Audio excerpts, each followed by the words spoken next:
Hello everyone, welcome to English Story channel. I hope you're doing well. The name of this story is A Mother's Love. Let's start. They don't tell you that love isn't always forever. They don't tell you that when you lose the thing that was supposed to connect you forever, that sorrow doesn't always bind you more tightly to each other. That compassion for one another's suffering only lasts so long before the empty crime becomes a silent accusation. My husband, who'd held me while I wept, wanted to pack the crib up when I came home from the hospital. It would have been healthier, but I couldn't let him. Some part of me clung to what might have been, I suppose, and because I was holding on to a future that was never going to come, I didn't hold on to him the way he'd held me, and he drifted away. It wasn't anyone's fault. The divorce papers came. I managed to clean out the room, put everything in boxes in the garage, went back to work. I'm a museum restoration specialist. I spend my days removing fragments of old varnish without destroying the paint beneath. I'm good at fixing things. Just not myself. Since work was all I had, I decided I needed to enjoy going to work more. I'd ride a scooter. I could order one online. No conversation with salespeople required. Except when the wooden packing crate arrived, it didn't hold the scooter. It held a statue, waist-high, carved of wood with stunning seashell eyes, a little boy, big head and callow frame, articulated arms, and a lost look to his nearly featureless face. Provenance papers in French and Tagalog. I tried contacting Neil Com.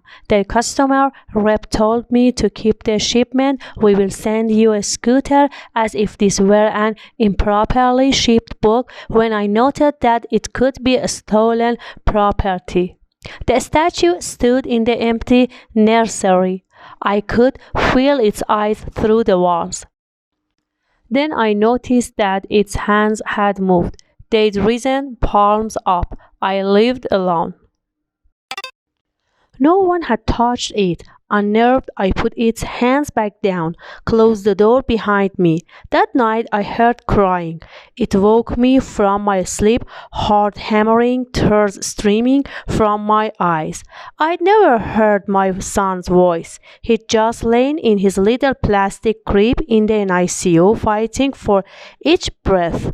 This wasn't from some other apartment. This full-throated bowing was inside my walls. But when I turned on the lights, shaking, nothing was amiss, except the statue's hands once again reached for something. It was 4 in the morning. I wasn't thinking clearly. I got a bowl, filled it with rice, porridge, left in the pantry another thing I'd forgotten to give away, placed the bowl in his hands.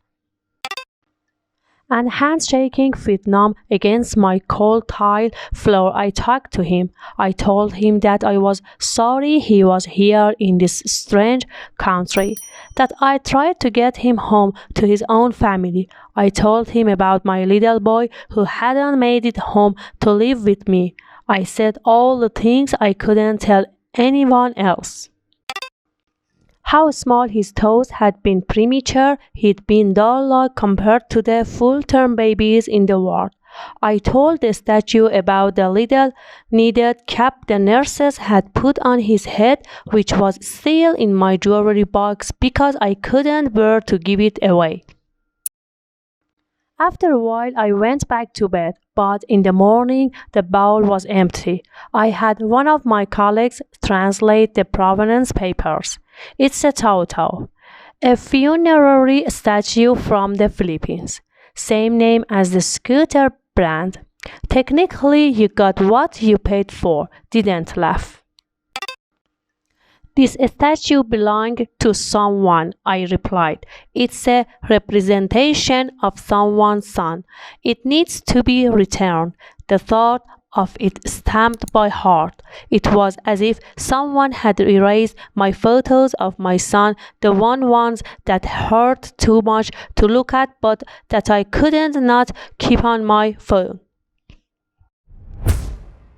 Repatriation might be difficult. The family it belonged to might not even know they ever owned it. It's been over 100 years.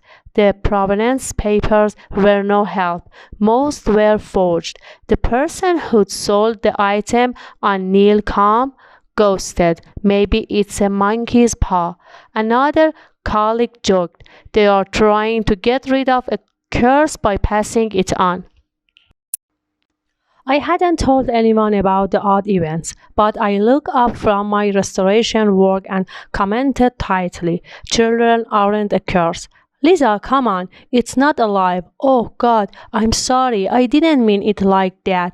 Every night I woke up crying. Every night I gave the statue a bowl of milk or porridge and talked to it for hours, standing in that cold room in my robe. Propitiation, veneration, sociologists would have called it ritual behavior before a cult object. I just saw a child in need. Finally, my supervisor got in touch with a museum in the Philippines willing to take the statue the night before they loaded it into its crate. I cried because I didn't want to say goodbye, but you've been closer to your family there. "Maybe they can actually find your relatives and send you home properly," I whispered it to its ear. I could feel the pressure of those seashell eyes. It wanted something from me, something more than milk and a string of words, something that would sustain it for the long journey. And I knew what would give it strength, but I didn't want to give it. My feet dragged as I returned to my bedroom.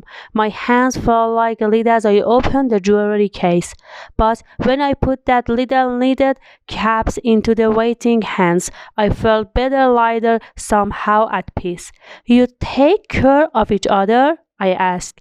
There was no reply, but I didn't need one.